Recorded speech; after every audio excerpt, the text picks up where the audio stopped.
열왕기상 계속 같이 읽습니다. 오늘 15장 읽는데 계속해서 남쪽에 있는 다윗의 나라인 유다 그리고 북쪽에 있는 이제 열 지파를 통해서 이루어진 이스라엘 이 두 나라 왕들이 교차해서 나오는데 왕들의 이야기들을 들으시면서 우리의 삶을 우리가 어떻게 경영하고 있는지 우리는 왕이 아닌데 할 것이 아니고 베드로의 말에 따르면 우리를 왕 같은 제사장이다라고 해서 신약교의 성도들을 그렇게 정의하는데 우리의 삶, 내 가정, 내 세계를 어떻게 경영하고 있는지 왕들을 통해서 함께 볼 수 있으면 좋겠습니다.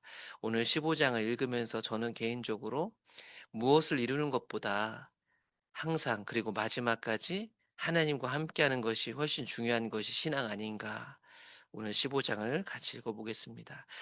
아비암이 유다의 왕이 되었습니다. 남쪽 유다의 그러니까 남북으로 갈려진 데 1대 왕이었던 르호보암이 이제 죽고 그의 아들 아비암이 유다의 왕이 되었습니다. 그래서 15장 1절은 느바세 아들 여로보암 왕 18제에 보통 열왕기상을 보시면 남쪽 유다 왕이든 북쪽 이스라엘 왕이든 그 사람이 새롭게 등장할 때 북쪽에서는 누가 왕이었고 몇 년째 다스렸고 남쪽에서는 누가 왕이고 몇 년째 다스렸다 이걸 나오거든요. 15장 1절은 북쪽에서 여로보암이 1대 왕이 돼서 18년째 다스리고 있을 때 남쪽에서는 아비암이 유다 왕이 되었어요라는 거 이렇게 설명을 하는 겁니다. 이 아비암이라는 사람이 몇 년 다스렸냐면 3년 동안 다스렸대요. 역대상하를 비교해서 읽어보시면 이름들이 조금씩 다를 때가 있는데 이제 아비하고 아비함은 이제 동일 이름을 부르는 또 다른 표현이기도 합니다. 아무튼 이 사람이 3 년을 다스렸어요. 그 자주 보여드리는 표를 보시자면 위쪽에는 북쪽 이스라엘 왕들 이름이 쭉 나온 거고 남쪽 유다 왕들 이름이 쭉 나온 건데 그래서 여로보암이 다스리고 있을 때 남쪽에서는 이 아비함이라는 사람이 왕이 되었습니다. 오늘 이 부분을 지금 얘기하고 있는 겁니다. 그러면 이 아비암이라는 사람은 어떤 사람이었을까? 그의 아버지가 이미 행한 모든 죄를 행하고 일대왕 르호보암이 북쪽 이스라엘과 다름없이 우상 숭배하고 있었던 사건들을 우리 앞에서 읽었는데 그런 부분들을 아버지 때 이어서 그대로 하고 있었대요. 그의 마음이 그의 조상 다윗의 마음과 같지 아니하였으니 그의 하나님 여호와 앞에 온전하지 못하였다. 이 남쪽이든 북쪽이든 보통 왕이 올바른 길에 서 있다라는 것을 설명할 때 항상 등장하는 이름이 다윗입니다. 다윗과 같은 왕이었냐? 아니었냐가 하나님의 평가 기준이었는데 이 아비암이라는 사람은 다 이제 다윗 가문에 있는 사람이었음에도 불구하고 다윗과 같은 왕이 아니었대요. 하나님 앞에 온전하지 못했대요.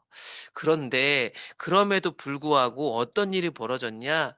그의 하나님 여호와께서 다윗을 위하여 예루살렘에서 그에게 등불을 주시되 그의 아들을 세워 뒤를 잇게 하사 예루살렘을 견고하게 하셨다. 이런 아비암에게 문제가 있었지만 하나님은 남쪽 유다를 계속 튼튼하게 세워가고 계시고 후손들 그다음 왕들 후보들도 계속 나게 하셨다 이렇게 얘기를 합니다. 근데 왜 그러냐면 다윗 때문에요. 가끔 그렇잖아요. 우리가 하고 있는 일 잘 되고 지속되면 내가 하나님 앞에 신실했다라고 착각할 때도 있어요. 그런데 꼭 그렇지만은 않은 경우도 있나 봐요. 아비암이란 왕은 하나님 앞에 온전하지 못했고 아버지 때 하고 있었던 악한 일을 계속하고 있었지만 하나님의 그의 조상 다윗에게 하신 약속 때문에 그의 나라가 견고해지고 있었대요. 그러면서 우리에게 모델로 계속 등장하는 다윗에 대한 하나님의 평가가 여기서 등장합니다. 다윗이 햇사람 우리아의 일 외에는 평생에 여호와 보시기에 정직하게 행하고 자기에게 명령하신 모든 일을 어기지 아니하였기 때문이다. 하나님이 다윗을 평가하기에 우리가 사무엘하 11장에서 보았던 자기 충신 우리아의 아내인 바세바를 빼앗은 일 외에는 하나님이 다윗을 평생 정직했다. 그는 말씀으로 살았다. 이렇게 평가하고 있습니다. 이걸 보고 막 완벽주의 신앙을 해야겠다라고 이렇게 집착하지 않으셨으면 좋겠지만 다만 다윗은 하나님 보시기에 정직했던 사람이고 오직 명령하신 일이라는 건 하나님 말씀으로 살았던 사람이라고 평가하는 거니까요. 우리가 하나님 앞에 정직했으면 좋겠고 말씀으로 살려는 일을 포기하지 않았으면 좋겠습니다. 다 그렇게 사는 사람 어디 있어?" 이런 말 할 게 아니고, 다윗은 지금 없는데도 하나님이 다윗에 대해서 이렇게 평가하고 기억할 정도라면, 우리는 다윗처럼 완벽한 사람은 될 수 없겠지만 최소한 하나님 앞에 정직하려는 수고, 또한 말씀으로 살려는 도전을 포기하면 안 되겠다라는 생각을 하는 건 자연스러운 것 아니겠어요? 그런 가운데 아비암은 3년 동안 하나님이 지켜주셨지만 3년 동안 전쟁만 해야 됐습니다. 왜냐하면 아버지 때부터 있었던 전쟁이 이어지고 있었거든요. 아버지 르호보암 때부터 북쪽 이스라엘하고 싸우고 있었잖아요. 그 전쟁이 지금까지도 계속되고 있었고, 아비암과 여로보암 사이에도 전쟁이 있었습니다. 하나님이 이 3년을 이 전쟁을 하는 중에도 지켜주셔서 왕자가 태어나고 그다음 왕조들이 이어지게 하셨지만, 그것은 다윗 때문이었지 아비암 때문은 아니었습니다. 그런데 역대하에 가보면 이 아비암에 대한 이야기들이 자세히 나오는데, 이 전쟁 속에서 아비암이 승리했던 것들에 대한 비밀이 나오는데, 그때 이스라엘 자손이 항복하고 유다 자손이 이겼으니 이는 그들이 그들의 조상들의 하나님 여호와를 의지하였기 때문이다. 이 3년 동안 있었던 전쟁 중에도 중간중간 비밀들이 있었어요. 전쟁마다 다 그랬던 건 모르겠는데, 유다 자손이 이 전쟁을 이겼을 때 그 비밀이 뭐였냐면, 하나님을 의지했을 때 전쟁도 이겼습니다. 오락가락하는 신앙일지 몰라도 하나님을 의지할 때는 하나님이 승리를 주셨더라. 아비아의 때에 여로보암이 다시 강성하지 못하였고 여호와의 치심을 입어 죽었다. 하나님이 북쪽 이스라엘 여로보암을 심판하기로 작정하셨기 때문에 이 남쪽하고 북쪽하고 전쟁이 있을 때 아비아가 승리하고 있었고, 이 아비아의 승리 때문에 아마 여로보암 왕조는 쪼그라들고 있었을 거예요. 하나님은 하나님의 일을 이루시고자 이런 아비암을 사용하셨고, 또한 아비암이 온전했기 때문은 아니요, 하나님이 다윗과 약속하셨기 때문에 하나님은 아비야를 점점 강성하게 하시고 이 왕으로서 3년이지만 이 시간을 감당하게 하셨던 것 같습니다. 그런 가운데 아비암의 시간이 가고 그의 아들 아사가 유다의 왕이 됩니다. 아비암이 그의 조상들과 함께 자니 다윗성에 장사되었고, 그의 아들 아사가 남쪽 유다의 왕이 되었습니다. 그래서 아비암 다음에 짧은 기간을 다스렸잖아요. 3년. 그 뒤에 아사가 아주 긴 시간 동안 막대 그래프를 보면 왕이 되었다는 걸 알 수 있는데, 몇 년이냐면 41년 동안 왕으로 다스렸대요. 그러면서 그의 어머니 이름이 나오는데, 이분 이름을 굳이 언급하는 이유는 이분이 남쪽 유다의 우상 숭배하는 데 많은 영향을 끼치는 여자였던 것 같아요. 그 뒤에 가 보면 이 여자가 세웠던 우상들을 이 아사가 다 타파하는 게 나오는데, 이게 앞에 있는 성경들을 보면 원래는 할머니입니다. 할머니인데 여기서 어머니로 기록되어 있는데, 성경을 보다 보면 할아버지를 아버지로 기록하는 경우도 있고, 가문에 있는 것들을 이렇게 기록하는 경우가 있으니 이 부분들을 좀 참조하시면 좋겠고, 그런 가운데 아사가 왕이 되어 가지고 남쪽 유다의 대대적인 신앙 개혁을 합니다. 아사가 그의 조상 다윗과 같이 여호와 보시기에 정직하게 행했다. 다윗이라는 이름을 등장시켜서 아사가 하나님 앞에 정직하다는 걸 표현해 줍니다. 그러면서 무슨 일을 했냐면, 남색하는 자 그 땅에서 쫓아냈고 그의 조상들이 지은 모든 우상을 없앴다. 우리는 앞에서 르호보암 때 북쪽 이스라엘과 다르지 않게 우상 숭배하고, 그러다 보니 사람들이 방자에 행하여 남색하고 율법에서 금지한 타락과 쾌락을 쫓는 것을 보았는데, 그것들을 아사가 말끔하게 정리하고 있다라고 기록하고 있습니다. 심지어 그의 어머니 혹은 할머니 마아가가 혐오스러운 아세라상을 만들었으므로 그 태우의 위를 패하고 그 의상을 찍어 기드론 시내가에서 불살랐으나 다만 산당은 없애지 못했다. 그러나 아사의 마음이 일평생 여호와 앞에 온전하였으며, 그가 그의 아버지가 성별한 것과 자기가 성별한 것을 여호와의 성전으로 받들어 들으니 곧 은과 금과 그릇들이다. 여러분, 자기 가족들 문제 앞에서 쉽지 않거든요. 그런데 그것까지도 완전히 다 깨뜨렸습니다. 자기가 여기 오기까지 자기 부모가 있고 할머니가 있거든요. 그런데 그것이 하나님 앞에 옳지 않은 부분에 대해서는요, 과감하게 개혁을 행했던 사람이 아사라는 사람이었어요. 그래서 그 사람에 대해서 하나님이 일평생 하나님 앞에 온전했다라고 평가해 주고 있는 겁니다. 그럼에도 불구하고 아사도 북쪽 이스라엘과 전쟁해야만 하는 시절을 보냈는데 아사와 이스라엘 왕 바하사 사이에 1생 동안 위 때부터 있었던 전쟁이 계속 있었던 것 같아요. 그런 가운데 이스라엘 북쪽 이스라엘 왕 바하사가 유다를 치러 올라와서 라마를 건축하여 사람을 유다 왕 아사와 왕래하지 못하게 하려 합니다. 이 전쟁 중에요. 이 바하사라는 사람이 전략을 써가지고 길목에 건축을 딱 해가지고 이 남쪽 유다와의 왕래를 가로막는 전략을 쓰면서 전쟁을 걸어옵니다.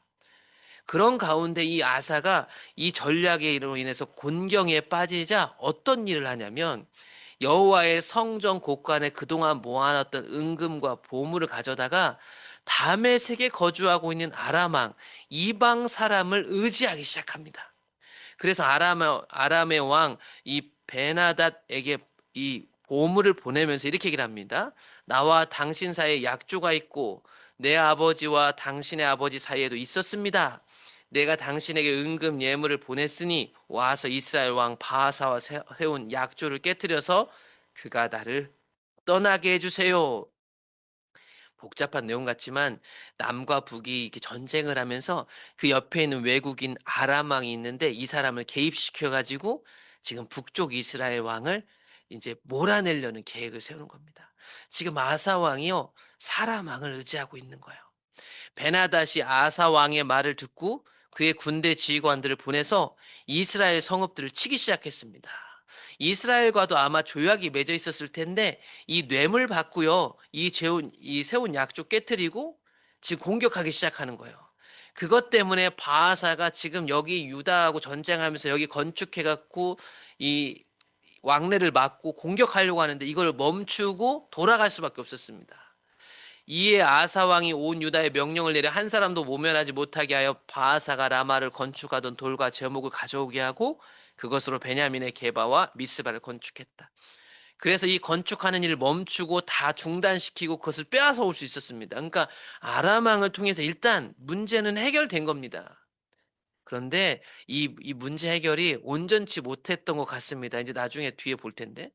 아무튼 이렇게 문제 해결이 되고 아사의 남은 사적과 모든 권세와 그가 행한 모든 일과 성읍을 건축한 일은 역사책에 보면 기록되어 있다. 그런데 그가 늙음하게 발에 병이 들었더라. 아사가 그의 조상들과 함께 죽었더라. 그리고 그의 아들 여호사밧이 왕이 되었더라. 이게 끝인데요. 이 이야기들에 대해서 역대하가 아주 자세히 기록해 놓습니다. 그래서 아사 왕의 인생, 방금 보았던 인생을 열왕기상은 간략하게 써놨지만 역대에 가보면 자세히 써 있는데 이 사람의 전반기 신앙 개혁할 때 이야기를 먼저 보게 되면 이 아사가 왕이 되어서 10년 동안 평안을 누리게 되었으니 아사가 그의 하나님 여호와 보시기에 선과 정의를 행했고 우리가 앞에서 봤듯이 이방 제단 산당들 많이 없애고 주상을 깨뜨리고 아세라장을 찍고 유다 사람들에게 명하여 이것만 찍어 없앤 게 아니고 여호와 하나님을 찾게 했더라. 이 찾게라는 단어가 따르다, 묻다, 예배하다. 그러니 하나님을 떠나는 이 백성들을 우상을 타파하는 것을 뛰어넘어서 하나님을 적극적으로 찾게 하고 하나님 말씀으로 살게끔 인도했더라. 그러므로 그가 왕이 되고 10년 동안 평안함을 누릴 수 있었던 것이다라고 역대하는 아주 자세히 기록해 놓고 있습니다. 아사가 일찍이 유다 사람들에게 그런 평안을 누릴 때 이런 얘기도 하죠. 우리가 우리 하나님 여호와를 찾았으므로 이 땅이 아직 우리 앞에 있나니 우리가 이 성읍들을 건축하고 그 주위에 성곽과 망대와 문과 빗장을 만들자. 우리가 주를 찾았으므로 주께서 우리 사방에 평안을 주셨다. 여러분 이 평안이 그냥 온 것도 아니고 우리가 하나님을 찾았으므로 우리에게 왔다는 것도 아사 왕은 알고 있었기 때문에 유다 사람들에게 선포하고 이때 우리가 해야 될 일을 열심히 하자라고 하며 건축도 했던 것입니다. 그런 평화가 아마도 35년까지 아사 왕이 아까 41년 다스렸다고 했는데 35년까지는 지속된 것 같습니다. 산당은 이스라엘 중에서 완전히 제거되진 않았지만 아사의 마음은 일평생 하나님 앞에 온전하였더라. 이때부터 아사왕 제35년까지는 다시는 전쟁이 없었더라. 이게 우리가 아까 봤던 아사의 공적들입니다. 그런데 남은 6년이 남아 있는데 이 남은 6년 동안에 무슨 일이 있었나? 역대하 16장에 보시면 그 사람의 마지막입니다. 제 36년에 이스라엘 왕 바하사가 유다를 치러 올라왔죠. 그래서 라마를 건축했죠. 앞에서 읽었던 내용이죠. 그때 이야기를 여기 써놓은 겁니다. 이때가 아사 왕 말년이었던 거죠. 북쪽 이스라엘 갈등이 있었습니다. 그때 우리가 앞에서 봤던 거죠. 아람 왕 베나닷을 의지했던 거죠.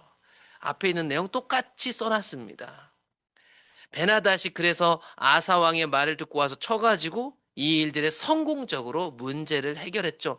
돈을 통해서 사람을 의지함으로 동맹 관계로 이 일들을 해결했습니다. 그러나 그것은 하나님이 원치 않은 방법이었죠. 그래서 앞에서는 못 봤는데 역대에 가보면 그때 하나님이 선지자를 보냈었대요. 선지자, 선견자 하나니를 보내서 유다 왕 아사에게 이렇게 말했답니다. 당신이 아람 왕을 의지하고 왕의 하나님 여호와를 의지하지 아니하였으므로 아람 왕의 군대가 왕의 손에서 벗어났습니다. 하나님은 저 아람 왕도 유다 왕 당신의 손에 맡겨서 처분하게 하셨는데 오히려 그 사람은 구원을 입고 당신에게 문제가 임할 것이오라고 얘기하는 거겠죠. 그런데 이 말을 듣고 아사라는 사람이 어떻게 한 줄 아세요? 이 선견자를 옥에 가둡니다. 하나님을 찾았던 사람이 하나님의 사람이 와가지고 하나님의 메시지를 전하는데 듣지 않죠. 여러분 회개하지 않습니다. 그러니까 회개하지 않는 게 얼마나 악한 건 줄 아세요? 이 아사라는 왕이 35년 동안 하나님 뜻대로 다스렸어요. 그렇게 의지했던 사람이 말입니다. 하나님이 보낸 사람 말을 듣지 않고요. 옥에 가둡니다.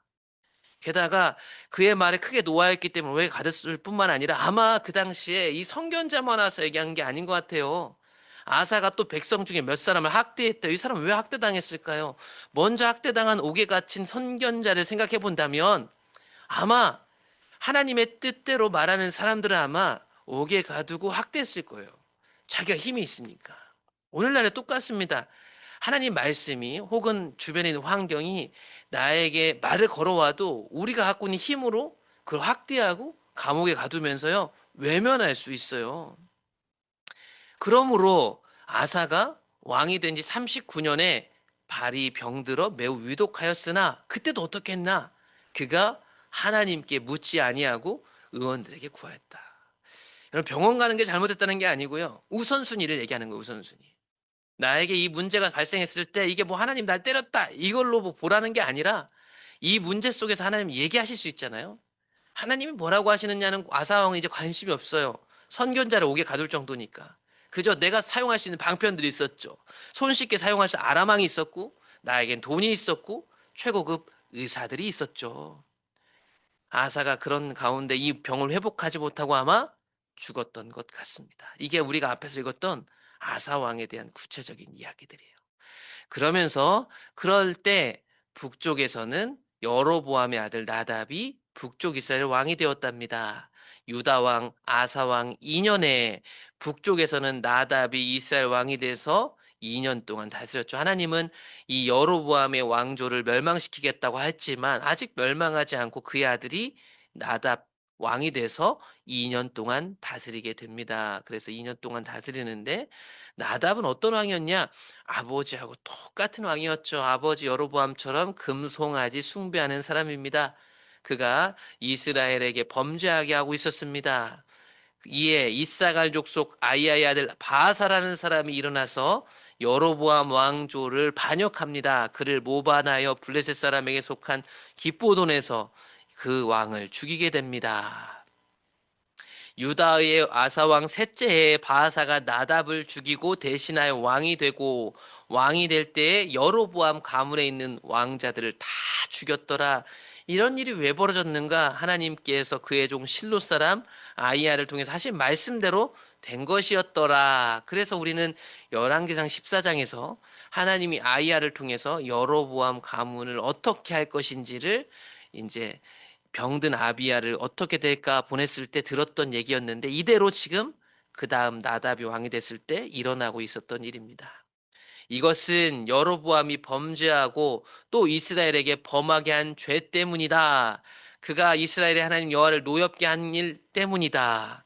하나님이 여로보암 왕으로 세웠습니다. 하나님이 왕으로 세웠다는 것 여로보암도 압니다. 그런데 그 여로보암이 하나님 뜻과 상관없이 이제 이 나라를 자기 것처럼 다스리고 있어서 하나님마저도 이용해서 자기 자리를 지키고 자기 왕조를 지키고 자기 부와 명예를 지키는 사람이 됐던 겁니다. 그 결과가 어떻게 돼요? 하나님 것에서부터 쫓겨나게 되는 것이죠. 그렇게 반영을 통해 이제 새로운 왕조가 등장하나니 그게 바사 왕조입니다. 이 바사라는 사람이 북쪽 이스라엘 왕이 돼서 새로운 왕조가 등장하는 거죠. 이 사람이 24년을 다스렸습니다. 그런데 이 사람 내가 하면 잘하겠습니다라고 등장했지만 똑같은 사람입니다. 바하사가 여호와 보시기 악을 행하되 여로보암의 길로 행했다. 즉 금송아지 숭배로 계속했다. 왜냐하면 이게 잘 먹혔거든요. 왕은 바뀌었지만요, 저게 이 나라를 지탱하는데 좋았거든요. 이거 없으면요, 저쪽 남쪽 유다 성전으로 사람들이 갈지 모르거든요. 이것이 여호와 하나님 종교거든요. 이거 써먹어야 되는 거예요. 그래서 북쪽 이스라엘은 끝까지 이거 못 버립니다. 그래서 여로보암의 금송아지가 여전히 잘 활용할 만한 것이어서 이거 활용하는 왕이었습니다. 이게 오늘 이야기인데 신앙이란 건 뭘까요? 이거는 하나님과의 관계인데 이건 끝까지 가야 되는 거예요. 그저 내가 과거에 몇 가지 했고 내가 뭘 잘했는 게 아니라 지금이 중요한 거예요. 지금 하나님과 관계가 어떤가? 얼마나 수고하고 내가 어떤 공로를 세워서 사람들에게 아이 그 정도면 잘했어라고 박수 받는 건 하나도 안 중요한 거죠. 아주 실제적이고 그리고 바로 지금 현재적인 하나님과의 관계가 신앙인 거예요. 하나님은 우리에게 당신의 일을 시켜야 하기 때문에 부르시고 구원하신 것이 아닙니다. 착각하지 마세요. 우리한테 일 시키려고 하나님 우리 부른 적이 없어요. 우리와 사랑의 관계를 나누시려고 자녀 삼으신 거예요. 왕한테 일 시키려고 왕 세운 거 아니에요. 하나님을 보라고 왕자리 놨고 그 가운데서 하나님과의 사랑의 관계 속에서 하나님이 원하시는 일을 알게 되는 거예요. 자연스럽게. 그래서 내 왕의 자리가 뭔지를 올바로 해석하는 거예요. 그게 해석이 안 되니까 이 왕의 자리를 지키는 게 중요하니까 금송아지도 갖다 쓰는 거고 외교 작전도 쓰는 거예요. 왜냐하면 이 자리가 중요하니까 이 자리를 지키는 게 이 나라를 위한 거예요. 착각하는 거죠. 나 아니어도 하나님은 이 나라 돌아가게 할 수 있어요. 나 아니어도 다른 사람 와서 할 수 있다니까요. 근데 그걸 착각하니까 자기 자리 지키려고 하는 거예요. 그것이 하나님의 백성을 올바로 다스리는 비밀이었어요. 우리가 하나님 뜻대로 내 삶을 잘 경영하는 거의 비밀이 뭘까요? 하나님과 사랑의 관계 속에 있는 거예요. 그 안에서 사랑의 관계 속에 현재를 사는 거예요. 그리고 그 관계는 주님이 부르시는 그날까지 날마다 지속돼야 되는 거예요. 그러니 안일할 수가 없어요. 어제의 신앙, 과거의 신앙에 묶여 있는 사람은 병들 수밖에 없어요. 오늘 하나님과의 관계 속에서 나를 살필 때에 하나님과의 관계 안에서 올바로 내 삶을 해석하고 그걸 경영해내고 다스릴 수 있는 거랍니다. 오늘 하루를 또 시작하시면서 나와 하나님과의 관계를 깊이 묵상해 보시고 그분으로부터 들으시고 그분의 인도를 따라 우리의 삶을 잘 다스릴 수 있었으면 좋겠습니다.